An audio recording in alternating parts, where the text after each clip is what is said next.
분위기도 안 좋은데 이렇게 작가의 대화 시간에 와주셔서 감사드립니다.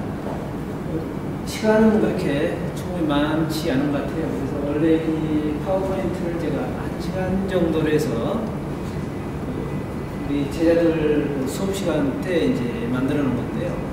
오늘 한 30분 정도 약간 넘을지도 모르겠습니다. 같이 보시고요. 여기 있는 거는 이제 제가 최근에 한 7, 8년 정도 작업한 것들을 모아놓은 겁니다. 그래서 제가 작년에 보니까 한 딱 30년 됐더라고요. 화가로 이제 데뷔한 지가 84년도에 이제 데뷔했는데요. 그래서 한 30년 정도 작업한 것들을 잠깐 이렇게 보시고, 그 다음에 이제 또 궁금한 거 있으면 이렇게 저한테 질문해 주시면 잠깐 제가 이제 답해 드리고, 그 다음에 요 춤만 같이 한번 갤러리 투어라고 그러죠. 그래서 직접 그림 보고 또 궁금한 거 있으면 제가 말씀드리겠습니다. 불 좀 꺼주시겠습니까?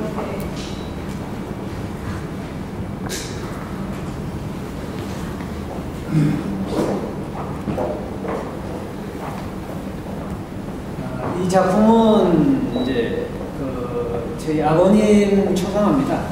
저희 아버님은 원래 대학에서 이제 철학을 전공하셨는데 저희 고향에서 이제 교편 잡고 계시다가 29살 때 아마 6.25 직후인 것 같아요. 그때 이제 교사보다는 이 화가가 더 비전이 있을 것 같다. 그 당시에. 그래서 이제 과감히 이제 교사에서 화가로 이제 직업을 바꿔서 이렇게 활동을 하셨는데 미대도 안 나오시고, 그 다음에 또 집안이 그렇다고 뭐 넉넉한 것도 아니고, 그 전에는 상당히 집안이 넉넉하고 그랬는데 그 뒤에 조금 가시가 좀 기울었어요. 저희 할아버지가 뭐 들어보니까 그때 시골에서 이제 보증을 잘못 써가지고 많이 이렇게 날아갔다고 하더라고요. 그래서 아버님이 이제 화가를 이렇게 바로 들었을 때 굉장히 어려웠습니다. 그래서 제가 작업을 하게 된 것도 감정적으로는 보면 이제 아버님에 대한 어떤 그런 배경이 좀 있습니다. 그래서 제가 어렸을 때 이제 아버님하고는 이렇게 같이 산 적이 별로 없었어요. 기억이 별로 없어요. 제가 이제 갑자기 교사하시다가 화가로 하면서 굉장히 이제 어려지거든요. 그래서 거의 서편제 소리꾼처럼 붓 하나 들고 이제 남도 지방을 떠도시다가 나중에 순천에서 무슨 다방에서 개인전을 하셔야지 조금 그림이 팔리셨다고 그러더라고요. 그래서 그걸 기반으로 해서 이제 저희 어머니와 같이 서울로 올라가십니다. 좀 더 이제 큰 물에서 넣는 게 더 좋을 것 같다 해가지고. 근데 이야기를 들어보니까 저희 아버님이 같이 가자고 그래서 그냥 서울 한번 이렇게 여행 가는 줄 알았답니다. 그냥. 같이 가자고 갔는데 정말 그냥 따로 나오셨다고 그러더라고요. 근데 그 길로 이제 금호동에서 이제 단칸방 얻어가지고 이제 서울 생활이 이제 시작이 됐는데, 그러면서 아버님이 저희 어렸을 때 보면 제 초등학교 2학년 때 올라가서 제가 이제 중3 때 이렇게 만났는데 그게 한 6년 정도 이렇게 공백이 있었던 것 같아요. 그래서 가끔 아버님이 이렇게 봄 되면은 내려오셨어요. 여기 제가 월간 리더의 인터뷰를 이제 했지만, 그래서 제 기억으로 한 3학년 때쯤 내려오셔가지고 우리 동네 제각이 있거든요. 서당이라는 데 거기서 그림을 그리시면 저는 이제 가서 이제 구경을 해요. 옆에 앉아가지고 이렇게. 근데 그때 가는 길이 이제 보리도 피고, 그 다음에 그 장다리꽃도 피고, 이렇게 갔는데, 아버님이 이제 그림을 그리시더라고요. 근데 우리는 보통 농담 조절하면 물에다 이렇게 씻는데, 그때 아버님 이렇게 침으로 이렇게 싹 농담 조절 이렇게 하고 있더라고요. 그래서 그게 참 인상 깊었어요. 그런 것들을 보면서, 아, 나도 좀 그림을 그려봐야지 하는 그런 생각이 좀 있었거든요. 그래서 그 당시 아버님은 상당히 그 동네에서는 그래도 굉장히 그 천재로 소문났었고요. 그 다음에 또 굉장히 그 좋게들 말씀을 하시더라고요. 근데 계속 아버님이 떠도셨기 때문에 기억이 몇 번 단편적으로만 있지 뭐 큰 그런 건 없었습니다. 그런데 그렇게 좋게 들으니까 자연스럽게 저도 이제 아버님 이렇게 오시면은 상당히 멋있게 보이고, 그래서 이 제목을 사실은 이제 큰 산이라고 제목을 붙였는데, 우리 동네 큰 산처럼 약간 뭐 멘토 비슷한 그걸 했어요. 근데 나중에 이제 서울에 와보니까 참 굉장히 고생을 하고 계시더라고. 그리고 이제 더 커서 보니까 아버님이 굉장히 굉장히 유명한 화가신 줄 알았는데, 상당히 물론 당신 굉장히 나름대로 개성도 있으시고 그러는데, 제가 생각했던 만큼 그렇게 유명하시지는 않더라고요. 그러면서 저희 자식들을 길러내기 위해서 참 원하지 않는 그림도 참 많이 그리셨구나라는 그런 부담을 가지고 힘든 세상을 이렇게 거슬러 사셨구나 하는 것 때문에 사실 조금 마음이 조금 아프더라고요, 나중에 보니까. 그래서 고등학교 1학년 때 국전을 내셨는데 떨어지셨어요. 그래가지고 그 분위기가 쭉 한 일주일 한 2주 이렇게 가는데, 나중에 제가 이제 84년도 제가 말씀드렸지만은 데뷔해가지고 그거를 아버님께 이제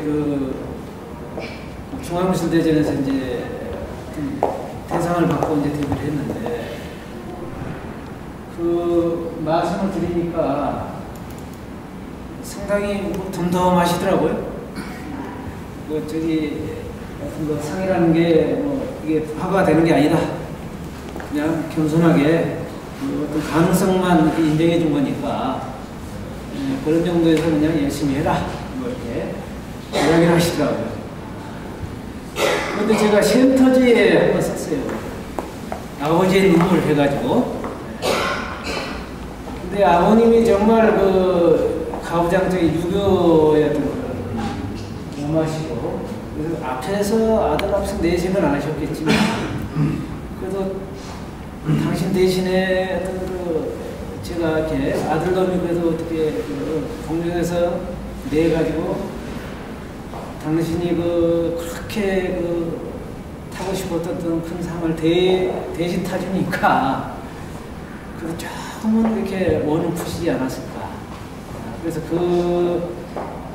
그동안 어떤 살면서 힘들고 그런 것들이 좀 울컥한 순간이 있지 않았을까. 그런 생각을 해봤어요. 그래서 아마 조금 작업실에 가서 조금 그래도 우시지 않았을까? 생각하면서 이제 쓴 글인데, 그래서 아버님이 기억에 단편적으로 이렇게 한 거는 요 붓이 좀 휘어져 있잖아요. 아버님의 어떤 신선스러운 어떤 화가로서의 삶을 상징하고, 그 당시 이제 가서 이렇게 보면은, 그래도 우리 같으면 얘가 왔으면 야 왔냐 그러면서 좀 살펴야 할 것 같은데 아무 말씀이 없으시죠. 저도 이렇게 혹시나 혼날까봐 그림 그리면 옆에 살짝 앉아서 구경하고 한두 시간 왔다가 이렇게 가고 그랬는데, 나중에 커서 이렇게 보니까요, 그 장면이 굉장히 좀 아름답지만 약간 슬프더라고요, 보니까. 근데 그 당시 이야기 들어보니까 아버님이 결핵성 농막염을 걸려가지고 거의 사경을 헤매다가 요양처 오신 거였어요. 네? 그 당시에 이제 나중에 이야기 들어보니까.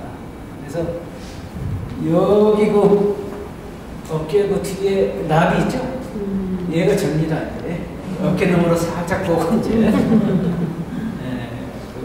그 장다리가 머리바 사이로 팔랑팔랑팔랑하게 나비처럼 날아가서 이렇게 보다가 이렇게 오고 그랬는데 그 당시 그 아버지하고 저 사이에 그 소리는 아무것도 안 나고 먼 산에서 이렇게 떡국이 우는 소리 있잖아요.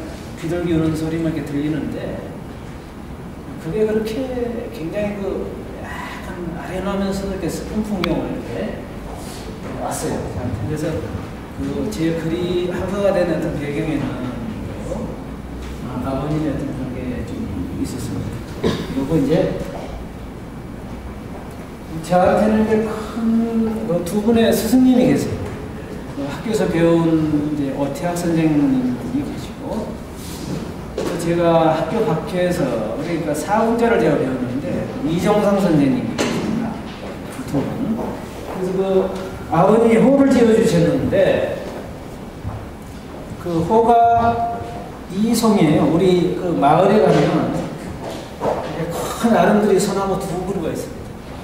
그래서 이 그 스승님 두 분을 이제 상징하는데 그 스승님처럼 훌륭한 화가 되라. 그 다음에 두 분의 화가 밑에서 나오는 뭐 이렇게 또 작가다. 그런 뜻으로 이제 아버님이 이렇게 붙여준 건데요. 그 두 분의 스승님이 여기 예주에서 두 번째, 세 번째인데 그 양수에는 저희 사모님이고 2006년도 그 전시 때 오셔가지고 같이 찍은 겁니다. 그래서 왼쪽 분이 저희 대학교 은사님이신 그 오태학 교수님이시고 이분은 그 홍대 4학년 때 국전에서 문교부 장관상 받아가지고 홍대를 대표하는 어떤 작가였어요. 그리고 오른쪽이 이종상 선생님이신데 저분은 이제 서울대를 나오셨죠. 그 오태학 선생님 그 다음 해에 그 내각 수완상으로 또 이제 데뷔를 하셨고 서울대 데뷔 선수로. 그래서 두 분이 상당히 나이 버리신데 하여튼 그 두 분 밑에서 어떻게 같이 배우게 됐습니다. 그래서 특히 그 이종상 선생님은 그 5만 5천 원권 그 초상화를 그리신 분이시고요. 그래서 저는 그 이종상 선생님한테 사문자를 이제 좀 많이 배웠습니다. 그리고 이제 제가 그 대학교 중3 때 올라와가지고 이제 서울 생활을 이제 시작을 했는데요. 보니까 서울에 와서 보니까 참 시골에서 참 놀기 좋아했는데 서울에 오니까 너무 놀 게 많더라고요. 그래서 아주 신나게 놀았습니다. 예. 근데 제가 그러니까 시골에 있을 때는 완전히 전기도 안 들어오고 뭐 그런 아주 벽천이었어요. 예. 완전히 그 농경사에서 이제 농경사에 체험을 했는데 갑자기 그 벽천에서 서울 오다 보니까 하여튼 친구 사귀기도 힘들고 하여튼 중3 때 한창 또 입시 때잖아요. 그래서 아주 신나게 놀았습니다. 혼자 놀 걸 찾아가지고. 네. 그래가지고 저는 이제 58 개띠인데 처음 연합고사가 이렇게 치러졌는데 그때 너무 놀아가지고 그 시험에 떨어졌어요. 완전히 놀아가지고. 그래서 이제 야간고등학교 이제 가서 또 가니까 또 노는 친구들이 또 모여 있잖아요. 그래서 또 신나게 또 3년 열심히 놀았습니다. 네. 그래가지고 이제 또 우리 때는 예비고사 봤죠. 그때 또 떨어지고 당연히. 네. 근데 두 번 딱 떨어지고 나니까 정말 이게 좀 그렇더라고요. 그래서 참 반성을 많이 하고. 재수할 때 이제 머리를 저렇게, 재수할 때 자화상이에요. 네. 머리를 딱 깎고 이제 정말 좀 정신 좀 차리자 해가지고 사실은 그때 이제 나를 잡아준 거는 그 화가에 대한 꿈이죠. 그래서 그 애길이죠. 작가가 되겠다는 꿈. 근데 이게 서커스 보면은 되게 뭘 하나 이렇게 잡고 가거든요. 긴 장대를 가든지 아니면. 근데 여기 그 서커스 하는 소년이었는데 제가 본 거는 우산을 가지고 이렇게 건너가더라고요. 그런데 그 색깔이 굉장히 화려해요. 그래서 그 우산이 상징하는 건 여기서 그 화가에 대한 꿈이죠. 화려한 꿈. 하여튼 그걸로 해서 이 어떤 줄을 사춘기 때 그 힘든 시기를 건너갔다라는 이제 의미로 그 했습니다. 그래서 요 초기에 저는 이렇게 85년도 작품인데요. 그 인물화를 이제 많이 그렸습니다. 그래서 이걸로 이제 데뷔를 했고요. 아마 이 뒷작품이 그 제가 이게 그 중앙미술대전에서 이제 한국학부 그 대상을 받은 겁니다. 그러니까 지금 84년이죠. 재작년도가. 그래서 지난해 딱 30년 된 거였어요. 근데 84년은 상당히 저한테 좀 의미 있는 해가 됐는데 하단에도 나왔지만은 또 우리 애가 또 그때 태어났어요. 그 우리 애가 또 한 30년 돼가지고 그런 그 의미 있는 해가 됐습니다. 그래서 지금 요 그 효리라는 작품으로 지금 이렇게 됐습니다. 그래서 요거는 이제 서커스 시리즈고요. 근데 화가들은 되게 뭐 화가뿐만 아니라 모든 예술가들은 자기가 그 작품을 통해서 평생 도달하고자 하는 어떤 세계가 있거든요. 그 자기 뭐 예술적 화두일 수도 있고 뭐 철학일 수도 있는데 저도 그 이제 하나 가지고 있는 게 보면은 저는 이제 어떤 사랑인 것 같아요. 근데 이제 제 경험이 이제 자꾸 그 사춘기 한참 예민할 때 그 뒷전에서 놀다 보니까 또 그런 어떤 뒷전에 대한 어떤 그런 어떤 삶에 대한 어떤 그런 애틋함, 정, 뭐 이런 것들이 자연스럽게 저한테 오더라고요. 네, 그래서 뭐 사랑도 여러 가지 종류가 있지만 그 세상을 이렇게 우리가 정말 이제 보면은 부조리한 부분도 많고 험하고 이렇게 부분이 많은데 사실 저 개인적으로 그거를 해결할 수 있는 어떤 유일한 어떤 그런 방법은 사랑과 용서 아닌가 저는 개인적으로 생각을 하고 있어요. 그래서 사실 인물도 보면은 약간 그런 어떤 뒷전의 삶에 대한 어떤 그런 사랑 같은 게 좀 베이스로 깔려 있거든요. 그래서 보면은 그때 제가 이제 동네에서 우연히 접한 게 이 서커스 하는 사람들이었어요. 제가 뚝섬에 살았는데 공터에 서커스가 들어와있어요. 근데 저는 그 어렸을 때 지금 그러니까 11월 한 말쯤 되면은 이제 수수가 끝나고 그러면 저희가 이제 종갓집이었거든요.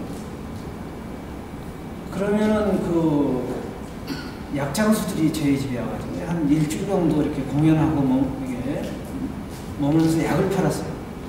근데 거기서 이제 그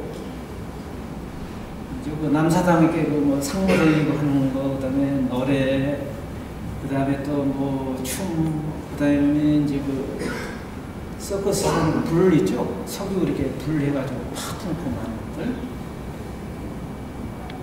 그래서 그때 그 마포정점 있잖아요.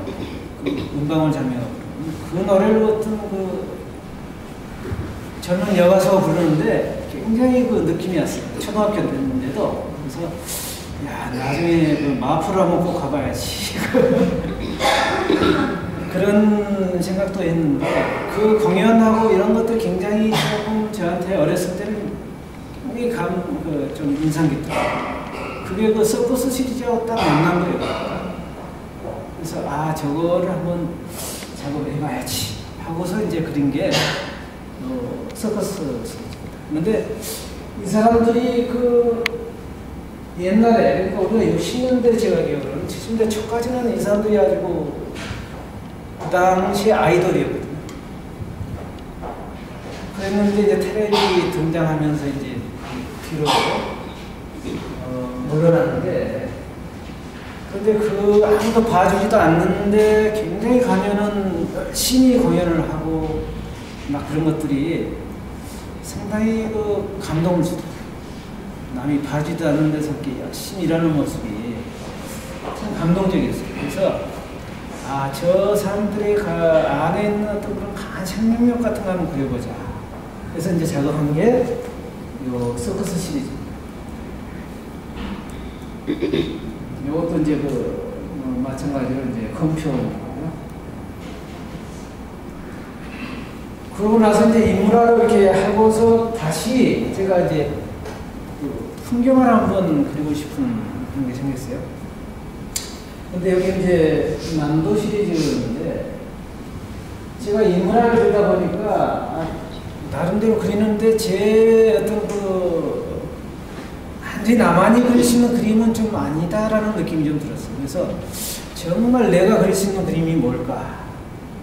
그러면 내가 내 어떤 거 어렸을 때 미적 정서를 길러준 그 땅으로 돌아와서 한번 그려보자 이런 생각이 들었어요. 그래서 그때 마침 이제 연합국 군대를 갔는데요. 86년도에 입대를 했는데 87년도에 그 인사동 상문당 갤러리에서 그때 4인전을 이제 뭐出품해달라고 제의가 왔어요. 그래서 인물 그릴 때 되게 사이즈가 굉장히 크거든요. 근데 하란에서 원하는 건 굉장히 작은 사이즈였어요. 근데 갑자기 그 작은 걸 인물로 그리려고 그러니까 좀 엄두가 안 나더라고요. 그래서 그때 한참 저는 이제 작업을 못하면서 정말 내가 그릴 수 있는 그림이 뭘까 하고 고민하고 있었는데 그때 그러면은 어렸을 때 처음 어떤 미적 정서를 싹 틔워준 그 땅으로 한번 가서 그걸 한번 그려보자. 근데 군대 이제 복무 중이기 때문에 고향은 못 가고 내 기억 속에 남아있는 어떤 그 풍경을 한번 그려보자 해서 그때 이제 안 보고 이제 생각이 나는 걸 한번 그린 적이 있었어요. 그래서 여기 지금 하굣길이고요. 요거는 그 틀판 한가운데 그 둔벙이라고 그러는데 그 웅덩이.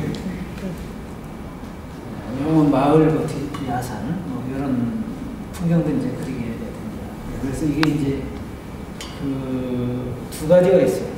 그래서 동양화는 하여튼 그 서양화가 인물 중심으로서 해화사가 이렇게 많이 쓰여져 왔다 그러면 동양화는 산수화 물론 뭐 인물도 그려지고 꽃도 그리고 새도 그리고 뭐 동물도 그렸지만 하여튼 미술사가 그 주류는 그 산수화를 통해서 이렇게 흘러와요. 준법 같은 거. 산을 어떻게 그리느냐. 같은 산이라도 그 그리는 형식에 따라서 이제 시대마다 달라져 왔는데 저는 제 나름대로 그 20세기, 21세기 어떤 산수를 한번 그리고 싶다는 생각을 했어요. 그래서 그런 생각이 하나 있었고 그 다음에 또 아버님도 그 남도 그림이라고 그러죠. 남도 산수를 그렸지만 너무 그 강주나 전주에서는 알아주는데 서울에서는 별로 안 알아주더라고요. 남도 그림을. 그래서 그러면은 이게 정말 왜 그럴까 생각을 해보니까 그거를 그 시대에 맞게 못 그린 거예요. 너무 선생님이 어떤 그 교조적인 하품에서 벗어나지 못하고 있었고 그래서 제 나름대로 그 남도 산수를 이 시대에 맞게 한번 그리고자라는 생각도 있었어요. 그래서 그린 것도 이제 이런 그림들. 주로 이제 논밭이 많기 때문에 그 스타일을 많이 피웠습니다.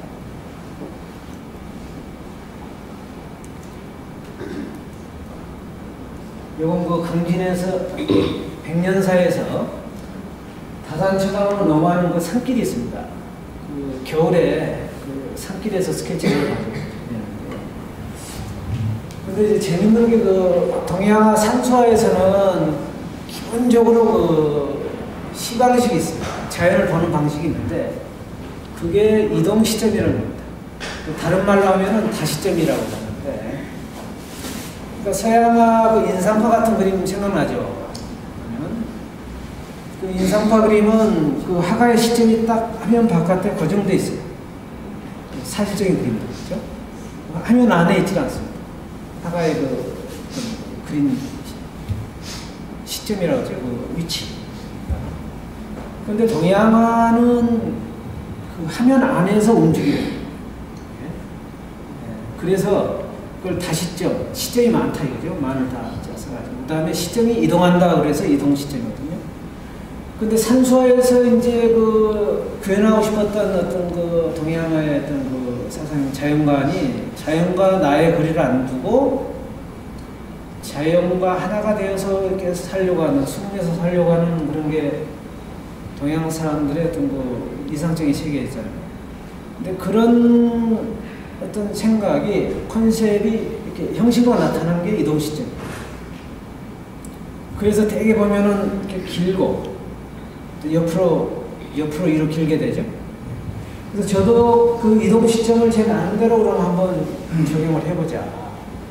근데 그 당시 제가 이 그림을 그릴 때는 그 동양화에서 굉장히 그 실경산수범이라 가지고 먹으로 그리는데 그 인상파 그림 그리듯이 아주 사실적으로 그리는 게 굉장히 신선했어요, 사실은. 그게 그 막 휩쓸고 지나가는데. 근데 제가 보니까, 아, 그거는 아닌 것 같더라고요. 그래서 그 우리의 동양화였던 그 시방식을 이렇게 지니면서 좀 모던하게 그릴 수 있는 방법이 없을까. 그래서 이제 제가 이거 이동 시점을 한번 그렸거든요. 예를 들면은 여기 지금 뭐 밭이 있잖아요. 이 밭을 그릴 때 내 시점이 이 앞에. 이 밭을 그릴 때는, 이 소나무를 그릴 때는 이 앞에. 이렇게 움직이는 거예요. 이게 바깥에 있는 게 아니라, 일견 바깥에 있는 거, 위에서 이렇게 내려다본 것 같지만, 사실 그렇게 해서 쭉 그려오면은, 이렇게 될 수도 있잖아요. 그래서, 오히려 더 그 이동 시점 더 적극적으로 한번 해석해 봐야 되겠다.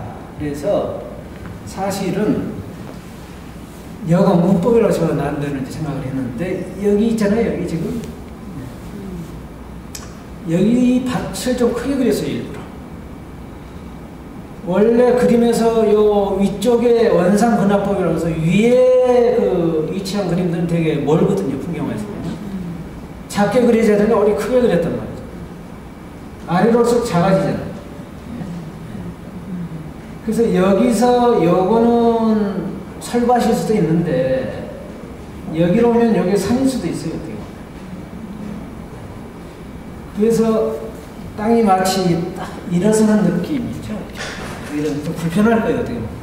근데 제가 말씀 안 드리면 그냥 풍경으로 보일 텐데, 말씀 드리니까 이제 약간 불편해 보이죠. 그게 사실 지금 있는 그 작품들 다 적용이 되어 있습니다. 여가 문법으로 일부러. 그런 것들이 이제 지금, 요거는 그 일어서는 땅이라고 그랬어요. 그래서 또 제목을, 어떤 것들은. 그래서 이제 저 위에 요거는 제가 그 94년도에 학생들하고 그 MT를 갔어요. 갑사로.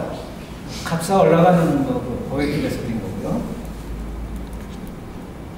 요거는 저희 저기 그 안성 근처에서 그린 거. 요거는 또 그 아예 소나무를 크게 그렸죠. 지금. 아예 여기서 그린 거죠. 그리고 이제 다시 스케치북을 들고 요 아래에서 산을 그리고 이쪽에서 앞산을 그리고 또 마을을 그리고 그런 겁니다. 그런데 이제 그러다가 다시 풀로 간 거예요. 이제 이 풀 있죠, 여기. 요 앞에서 풀을 그리고 그 언덕에 난 풀, 그 다음에 이제 아래를 이렇게 쭉 내려오면서 이제 밭을 그리는데, 요거는 이제 그리운 작품들 시리즈인데요. 아까 그 제가 그 어떤 뒷전의 어떤 삶에 대한 어떤 그 애정, 사랑 뭐 이런 게 있다고 그랬잖아요. 그게 이제 인물화에서 풍경으로 오면은 아주 평범한 풍경들, 그러니까 아주 그 화려한 풍경이 아니라 무슨 금강산이나 설악산이나 무슨 얼추산이나 그런 막 그냥 가서 그대로 그려도 뭐 그림이 되는 그런 풍경이 아니라 정말 그 흔한 풍경들 있잖아요. 그 주변에. 그것들을 어떻게 좀 특별하게 그려볼까. 거기에서 이제 풍경으로 갔다 그러면 풀로 오면은 그 하얀 그 하초들 있잖아요. 우리가 뭐 장미꽃이라든지 이렇게 길러내는 캄나라든지 뭐 그런 게 아니고 그냥 지가 싹 튀어가지고 지가 꽃 피워 그냥 지가 알아서 뭐 치는 그 들풀들. 그 들풀들로 이제 가는 풀 그릴 때는. 그래서 이제 그 약간 형식은 다르지만 이리관지라고 그러죠. 이렇게 안에서 보이지는 않지만 이렇게 한목에 이렇게 끼어넣는 그런 것 같습니다. 그래서 지금 요 그리운 작품들이고요. 요 그리움이라는 말을 이렇게 붙인 거는 정진규 선생의 그 시가 있어요. 그리움 작품들이라는 시가 있는데 요즘 보면은 이제 그 농촌 보면은 굉장히 좀 공동화되는 그런 게 있죠. 도시화되면서 참 안타까운 어떤 그런 것인데 정규 선생님 그 공동화되는 어떤 그 빈집의 그 마당에 오목하게 솟은 그 작품들을 보고 쓴 시가 이제 그리운 작품들인데 그게 그 제자를 이렇게 우직하게 지키면서 이렇게 있는 그 풀들을 보고 이 시대의 어떤 그 고집스러운 사람들 있잖아요. 자기 나름대로 어떤 그 철학을 가지고 고집스럽게 살아가는 사람들을 이렇게 읊은 게 있어요. 굉장히 구박한 사회에 딱 그 자기 중심을 가지고 이렇게 살아가는 사람들의 예찬일 수도 있죠. 그런데 그런 사람들이 자꾸 없어지니까 그립다. 그런 이야기거든요. 근데 저도 그 시를 읽으면서 제가 느꼈던 것들이 딱 오더라고요. 그래서 요 작업을 한번 해봐야 되겠다. 그래서 이제 마침 그 풀 작업할 때 이제 그리운 작품으로 작업들이 이제 이겁니다. 풍경과 이제 풀이 있죠. 그래서 저 풀은 그 뭐 좁게 해석하면 시골의 농부일 수도 있고요. 근데 조금 넓히면은 그 자기 어떤 그 철학과 고집을 가지고 살아가는 어떤 사람들, 보통 사람들 그 이미지죠.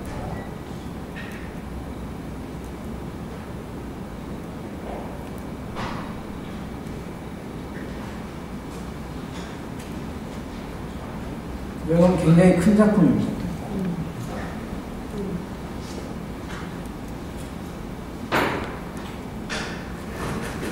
그리고 이제 한 20년 이제 그러다 보니까 지겨워지더라고 이제 너무 이제 그 땅하고 막 풀 그리고 그러니까 지겨워졌으면서 저걸 한번 좀 벗어나가야 되겠다.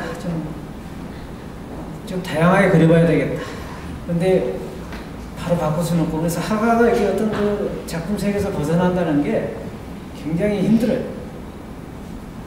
그래서 그게 마치 그때 이제 저희 이제 고향이 전라남도 자흥인데 그 자흥 출신 소설가가 있습니다. 그 이청준 선생님이라고 당신들의 천국 쓰시고 그다음에 뭐 가장 또 대중적으로 알려진 거는 또 서천제, 이어도 뭐 이런 최근에 또 영화화된 거는 이제 그 미량 있죠. 그 감독상 받은 작품상 받은 미량. 그게 그 이청준 선생님의 그 벌레 이야기가 원작이거든요. 그런 아주 굉장히 뛰어난 소설가인데 지금 그분하고 어떻게 한 30년 가까이 이제 대선배시지만 작가로서 이렇게 같이 교류하면서 공동 작업을 해요, 제가. 그래서 이제 지금 행 시리즈라고 그랬는데 사실은 이제 그 전에 공동 작업하기 전에 어떤 변화를 모셔가고 있었는데 96년도에 작업인데요. 그때 희한하게 달력이 하나도 안 들어왔어요. 한 이쯤 됐던 것 같은데 시기적으로. 야, 올해는 이렇게 칼렌더복도 없냐? 그러면서 이제 내가 하나 그려야지. 그래가지고 만년 달력 내 나름대로 이제 만년 달력은 이제 한번 그려야겠다. 그래서 가만히 생각해 보니까 1, 2, 3, 4, 5, 6, 7, 8, 9, 30일까지 썼잖아요. 근데 되게 7일 간격으로 같은 요일로 돌아오잖아요. 그래서 예를 들어서 1자하고 8자는 같은 색으로 이제 써가지고 액자를 하면은 유리가 딱 씌워지잖아요. 그러면은 이제 유리에다가 여기를 쓰는 거예요. 그래서 스케줄 쓰고, 그 다음에 여기가 비어있는 데가 있어요. 그러면은 여기는 이제 2월달 쓰는 거예요. 1월 하면 1월 딱 쓰고, 3월 하면 3월 딱 쓰고 해서 지나면서 싹 지워버리고, 그리고 이제 30일만 있는 때는 30일에 이제 X를 딱 치고 말이죠. 그래서 열심히 1년을 썼더니 상당히 재밌더라고요. 그래서 여기 위에서도 막 유리에서 씌워지는 우리 일상들 있잖아요. 이게 우리 쉬운 말로 그런 거 있잖아요. 야, 인생은 뜬구름 뭐 정말 뜬구름 같아요. 쓰면서도 몇 달 지나면 이건 내가 기억할 수 있을까? 근데 당연히 없죠. 중요한 거 빼고는. 그래서 그 쓰면서 이제 저는 무슨 행 시리즈를 하려고 한 건 아닌데 쓰면서 생각이 되는 게 우리 삶에서 정말 변하지 않는 건 없구나. 시간 안에서 말이죠. 그래서 저는 시간은 모든 거를 이렇게 변화시키는데 이 그림 안에서만은 좀 변하지만 좀 우리가 붙들고 싶은 어떤 순간이 있잖아요. 예? 알면은 변하지 말았으면 하는 그런 가치 있는 가치라든지 그런 것들. 그래서 그걸 한번 좀 그려보자.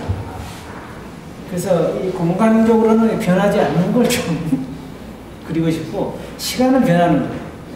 근데 우리 삶이 그런 것 같아요. 시간과 공간이 딱 두 지점이 만나는 지점에서 삶이 이렇게 좀 성립이 되잖아요. 지금 오늘 1월 24일인가요? 25일. 그 다음에 여기 흰물결 갤러리라는 공간과 그 시간. 오후 4시. 예? 그래야 딱 어느 시점에 있거든요. 근데 이거는 이제 자흥이라는 어떤 거죠. 고향 여행을 한번 하고 와서 그 좋은 기억들을 한번 이제 그린 거예요, 사실은. 거기서 만났던 풍경, 동물, 사람, 다 그린 거예요. 최초의 작품인데, 조금 이게 이제 세련되자 갑니다. 1, 2, 3, 4 하니까 좀 재미가 없더라고요. 그래서 이제 그 다음부터는 이제 월화수목금토일, 그 다음에 또 영어까지 등장해요, 이제. 먼데이, 투스데이 이렇게. 근데 희한하게 그 영어를 쓰면 이 한국하고 이 영어는 말이죠. 묘하게 세련돼 보여요. 희한하게. 영어로 써놓으면 뭐 같아. 예. 그리고 우리 한글보다는 영어가 굉장히 디자인적으로 더 좋은 것 같아요. 그 크기가 비슷해가지고. 예, 그래서 전시할 때는 요 여백에다가 스케줄이 꽉 들어가요. 예? 그 글씨가 그러면 이렇게 꽉 차면서 이게 작품이 완성되는 거예요. 그래서 2000년도에 그 학고지에서 전시할 때 관객들로 하여금 쓰게 했어요. 사인펜 다 나눠주고. 재밌더라고요. 그래서 이제 행 시리즈가 이렇게 나타납니다. 응? 요거는 좀 그러네. 이제 숫자로 되어 있는데, 초기 작품들은 그렇습니다. 요것도 오른쪽에 있죠?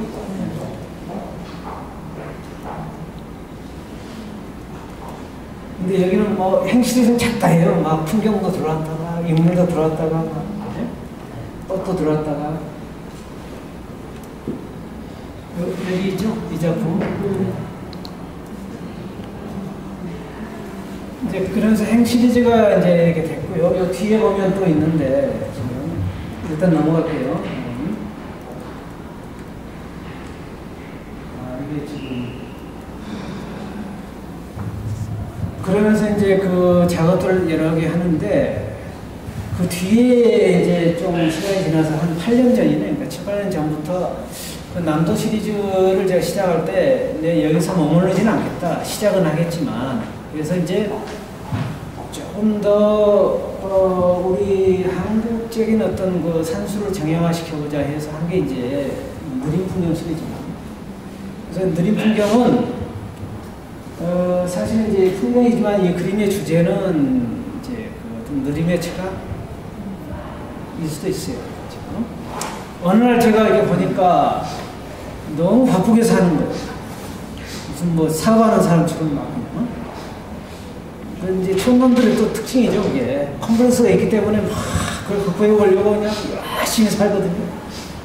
근데 그게 어느 날 보니까 이게 아니구나라는 생각이 듭니다. 마치 제가 한 4, 50km로 막 고속도로 달리는 것 같더라고요.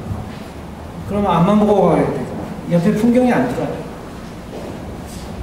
이건 아니다. 이게.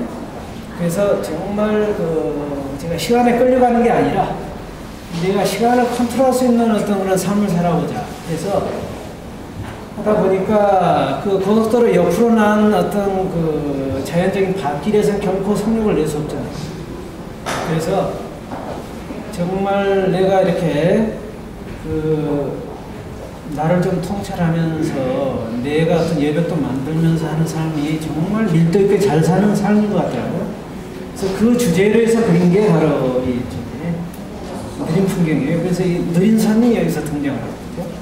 그런 삶에 대한 메타포가 이 느린 산입니다. 하는 게. 그리고 특히 보면은 이런 어떤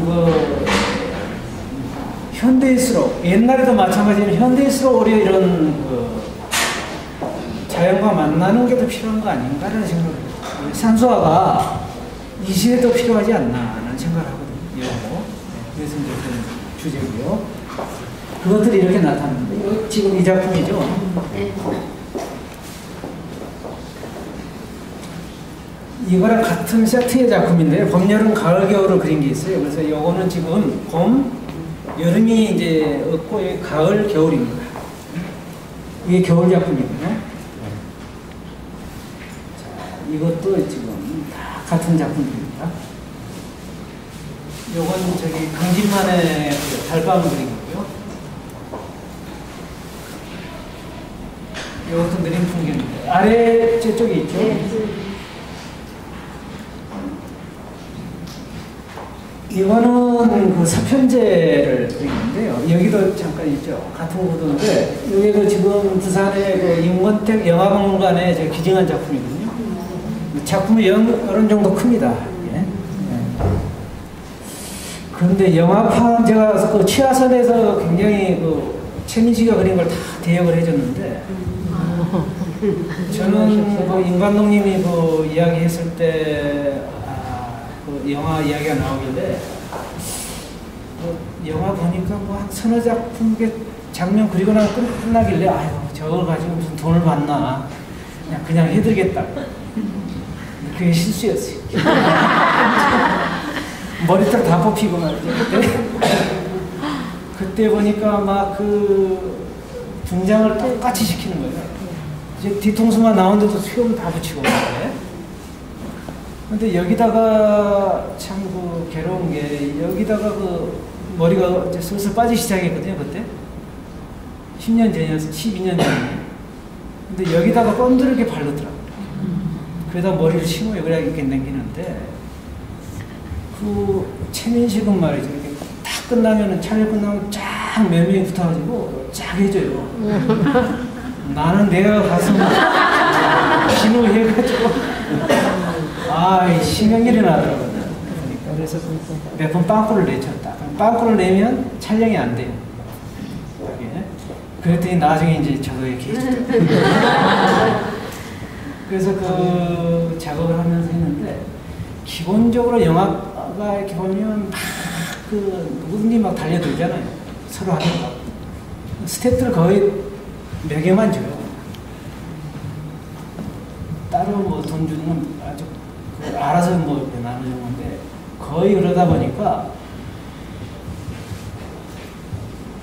거저 먹으러 가는 그런 게 있어요. 그래서 이 작품도 사실은 돈을 받아야 되는데 거저 해달라는 식으로 이야기를 해요. 그래서 치아선 작품을 전시장에 좀 기증해줬으면 좋겠다 그랬는데 제가 다 가지고 있거든요. 그 작품을. 근데 돈을 안 받았기 때문에 내가 다 가지고 있는데 한 80점 됩니다. 근데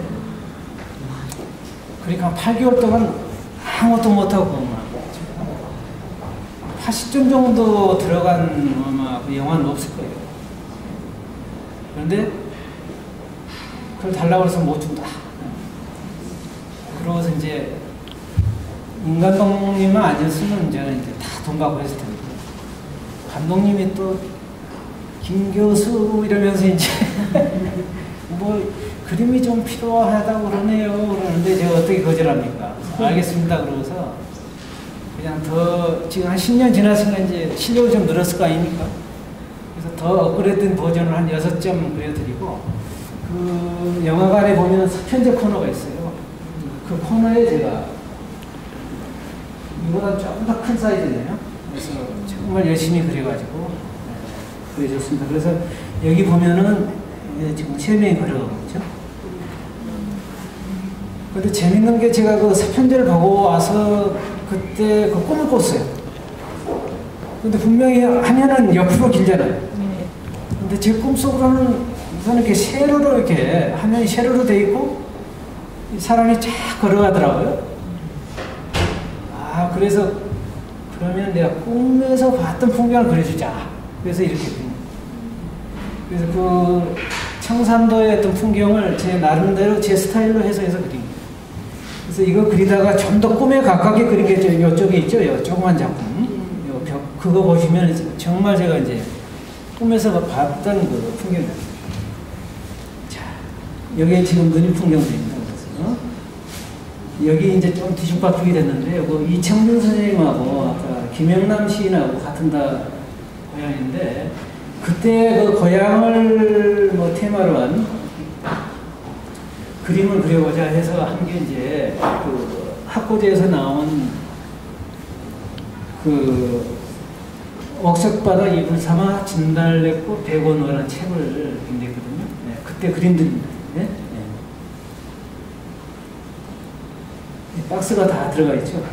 유니버스식으로. 제 개인적으로 이게 다큐멘터리 해야다 생각합니다. 서사적인 것들을 이렇게 표현하는데 이게 참 좋더라고요. 사실 그래서 이 작품 구상하게 된 거는 어느 날 이렇게 조간신문을 보는데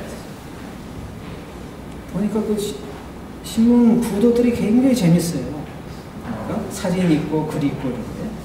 사실 이게 그 사진 들어가는 자리에 제가 그림들 하나씩 펼치고, 네? 그리고 이제 그 여백들은 이제 기사가 있는 거고, 이게 다 그림입니다. 그리고 이제 10월 버스 있죠?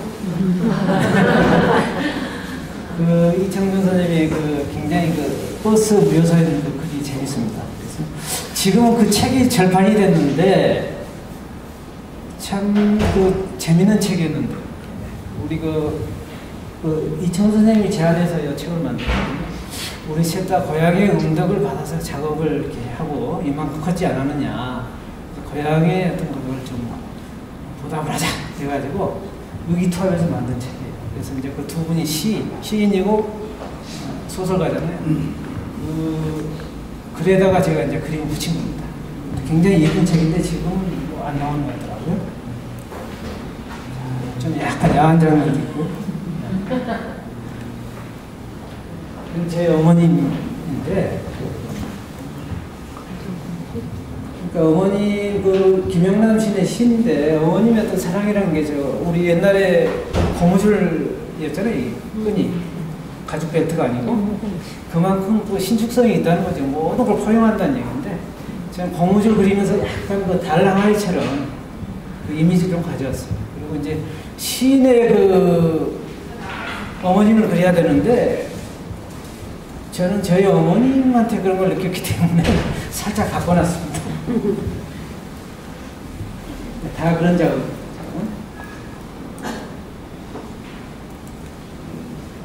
요거는 그 청년학이라는 또 후편을 해요. 그때 이제 그 작업한 거고요.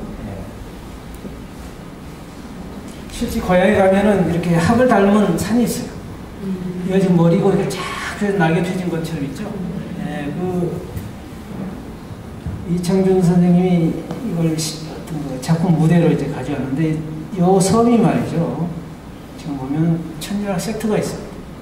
한번 그 시간 되시면 꼭 가보시면 굉장히 여기 그 약간 어떻게 보면 신화된 어떤 장소가 됩니다. 지금은 그 이렇게 지금 그 간척이 돼가지고 여기는 바다예요. 들판. 여긴 바다고. 그래서 그 산악동 나그네 보면은 이제 이게 다 간척이 돼가지고 소리가 사라져 버렸는데 그 소리꾼이 흘러 들어와서 소리를 함으로써 다시 이 산이 학으로 나는 아름다운 장면이 있습니다. 소설에 보면. 네, 그걸 이제 형상하는 거죠.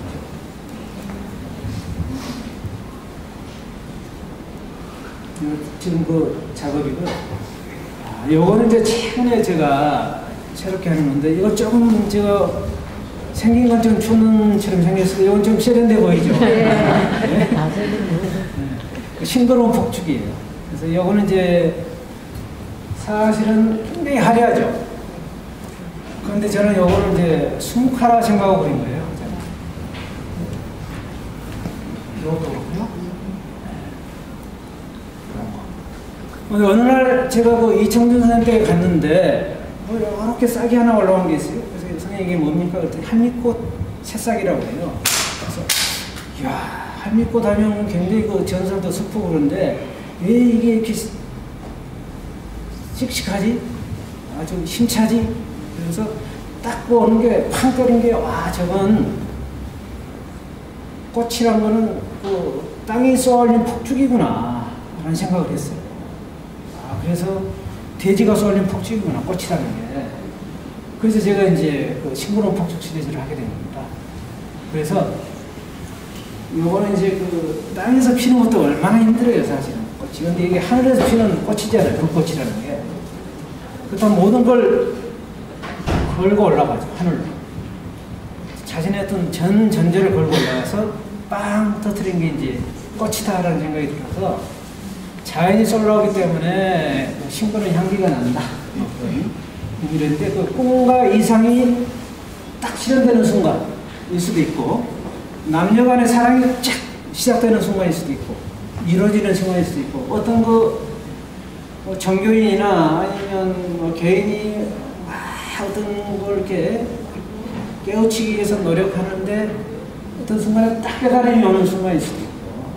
그래서 사실은 그걸 하는데 제가 정말 여기서 또 하고 싶은 거는 그런 꿈이 딱 이루어지는 순간은 뒤집어서 보면은 굉장히 허무의 또 다른 얼굴이다. 우리 삶이 그런 거니까. 근데 우리가 뭘 하나 딱 결과를 이루고, 예를 들어서 삼성 라이온즈가 2013년에 우승을 했잖아요. 그거 가지고 계속 붙들고 있으면 안 되겠죠? 근데 이제 먹고 다시 또 가야 되는 거죠.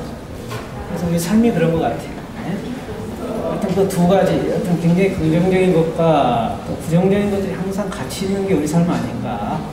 그래서 지금 해본 건데, 사실은 이걸 어떻게 그렸냐 하면은 먹으로 먼저 그려놓습니다. 딱 먹으로 그립니다. 그냥 칼로 오려냅니다. 다 칼로 오려낸 거죠. 번지고 이런 거 다 칼로 오려낸 거거든요. 그 다음에 색깔 매긴 종이 칠한 것들 뒤에 딱 같이 배져버려요. 그럼 그 타공된 구멍을 뚫어진 어떤 그걸 통해서 이렇게 나오게 되죠. 근데 우리 그 동양화에 보면 왜 그럼 이게 수묵하냐. 동양화에 보면 무교오체라는 harron이 있어요. 먹에는 5가지 색이 숨어있다. 그 5가지 빛깔이 보이도록 느껴지도록 그리는 게 최고의 어떤 그 선이다. 먹을 잘 쓰는 거다. 뭐 이런 이야기가 나오는데, 그렇다면 동양의 어떤 그런 해안은 색깔에서부터 유체색에서 무체색으로 왔단 말이에요. 계속 그러니까 수묵화의 특징이 함축하는 거예요. 수수께끼로 치면 굉장히 어렵게 내는 거죠. 힌트를 별로 안 주는 쪽으로. 알아서 풀어서 이렇게. 그 힌트를 풀었을 때 쾌감이 있잖아요. 아, 그렇구나. 그런데 이것도 마찬가지죠. 계속 색깔을 생략을 하고 색깔을 느끼라고 그랬다는 거죠. 근데 저는 반대로 끄집어 내보고 싶더라고요. 그 색을. 타공되는 그런 것들. 그래서 이 필법은 굉장히 동양적으로 그리고 색깔은 제가 컬러풀하게 써본 겁니다. 그래서 지금 거기에 그런 시리즈. 동양화는 되게 조금 뭐 이렇게 깊게 이렇게 침잠되고 뭐 이렇게 쭉 튀어나오지는 않는데 사실 이렇게 대형 작품을 하면 한 5m 정도 제가 작업한 게 있는데 요 하면 이런 정도 되는 거죠. 지금 요 딱 요 크기로 식으로 작업한 게 있어요. 그 작품이 지금 이 작품인데요. 5m, 2m 50이거든요. 이 정도 됩니다. 지금 저희 혹시 뭐 궁금하시면 저희 그 중앙대학교 R&D 센터라고 있어요. 거기 로비에 지금 요 작품이거든요. 가보시면 어마어마하게 좀 이렇게 파워풀해요. 동양화의 변신은 무죄다라는 거죠. 예. 네, 그래서 지금 요 색깔들이 지금 보면 이제 마지막으로 좀 기법에서 이야기하고 싶은 게 지금 다 같은 거지만 색깔은 지금 요 색깔 바탕하고 같습니다. 지금 요 색깔이 한 50번 정도 바른 거예요. 지금 약간 진하게 해서. 네, 그래서 굉장히 강하고 동양화 색깔이 이따가 불 켜서 이렇게 보시면 아시겠지만 처음엔 탁 튀어나와요. 강하게. 근데 이렇게 오래 보고 있으면 또 뒤로 싹 물러나요. 여러 번 칠했기 때문에. 그래서 강하지만 굉장히 깊이가 있다. 그렇죠? 그래서 그 장지기법인데 그게 장지라는 게 좋은 종이라는 의미죠. 한지, 장지, 뭐 닭지 이건 다 같은 종이에요. 그 위에서 이루어지는 기법이라고 이제 그 이정동 선생님 우리 은사님이 명명했는데 이게 중국 전통 그림을 중국에서는 중국화, 일본에서는 일본화 그러잖아요. 근데 80년대 초부터 우리도 한국화라고 불렀어요. 동양화라고 하는 그 일제 어떤 그 식민 잔재의 어떤 거 이게 묻어나는 용어거든요. 근데 이제 약간 그 주체성을 살리는 용어가 이제 한국화인데, 근데 하단 일각에서는 너네 한국화라고 해놓고 너네 기법이 있냐, 형식이 있냐, 뭐 이런 시비를 많이 해요. 그래서 만들어야 되죠. 또 찾아야 되는 거고. 근데 우리 그 이조 시대, 조선 시대 그 초상화 기법 보면은 굉장히 여러 번 칠하는 게 기법이 있어요. 미나나 초상화나 이런 불화 같은 데. 거기서 이제 끄집어내서 명명한 게 이정동 선생님의 장지 기법이에요. 그 기법을 우리에게 장지한 거거든요. 그래서 저는 이제 그 배우고 나서 참 내 체질에 딱 맞구나 라는 생각을 했어요. 근데 해보니까 이 빨간색 요거는 마치 김치나 젓갈 담그는 것 같아요. 막 칠하다 보면은 그런 깊이가 있어요. 또. 근데 그 딱 비유를 하면은 왜 젓갈 있고 무은 김치 같은 그런 거냐 그러면 우리 그 고추장이나 뭐 무은 김치 먹으면 맵긴 한데 화끈거리지는 않잖아요. 근데 겉절이 같은 데는 화끈화끈하고 그게 수채화나 유화의 빨간색이라고 그러면 장기기법은 고추장 같은 그런 매운맛이다라는 생각을 해요. 딱 그려보니까 그런 느낌이고 맑게 그린 거 있죠? 맑게 그린 건 동치미나 무슨 백김치 같은 느낌 맑은데 저 아래 그 중간에 보면은 그 제가 병풍 그려놓은 거 있어요. 그게 뭐 동치미나 뭐 백김치겠죠. 맑게 여러 번 했으니까. 그래서 이제 요게 지금 그림입니다. 요거는 그 분당에 그 판교역 근처에 그 프리지오 그게 그 걸려있어요. 그래서 이 타공된 게 나타나는 게 이제 요겁니다. 아마 그 동양화로서 실외에 비바람 이렇게 한데 아마 최초의 작품이고 가장 큰 작품이 아닌가 지금. 그래서 요거는 제 고향이 여기 지금 태어난 마을이 여기입니다. 여기는 이제 그 이쪽에 간척지를 막아서 이게 이제 이게 들판이 되고 요 앞쪽은 바다인데 정동진 들어오셨죠? 네. 근데 정남진은 모르실 거예요. 네. 정남진 바닷가가 여기거든요. 그래서 정동진 가면은 그 이렇게 조형물이 하나 있죠. 이렇게 손가락 이렇게. 근데 그거 같이 이게 정남진을 상징하는 조형물이에요. 그래서 마침 고향에서 의뢰가 왔길래 사실은 그 정동진은 굉장히 아버지 바다라는 생각을 했어요. 그 고래사냥 하여튼 수평선 넘어서 이렇게 도전하는 그 바다라고 보면 여기 바다는 이렇게 만으로 깊숙이 들어가가지고 옛날에 배 몰고 가면은 정말 이렇게 아는 호수 같아요.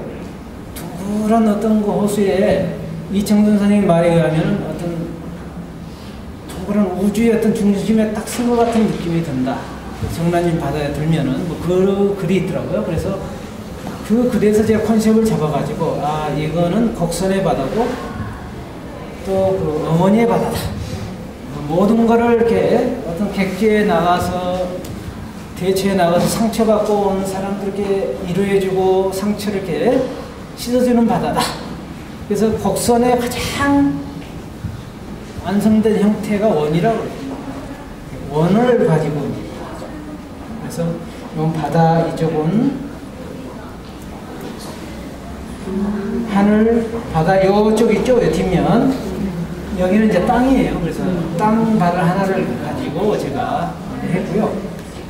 원래는 요거를 이제 이렇게 바람개비처럼 이렇게 펼치려고 그랬어요. 그런데 이 바닷가라 구조 계산해 보니까 정말 바람개처럼 날라가지고 나중에 태풍 오면 날아간다고 그래서 눈물을 머금고 할 수 없이 모았어요. 삼각형.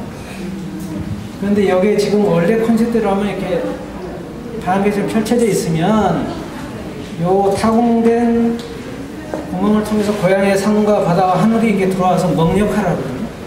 그래서 여기에 수묵하러 진 거예요. 그래서 사실은 여기에 입체해야다라는 생각을 해요, 저는.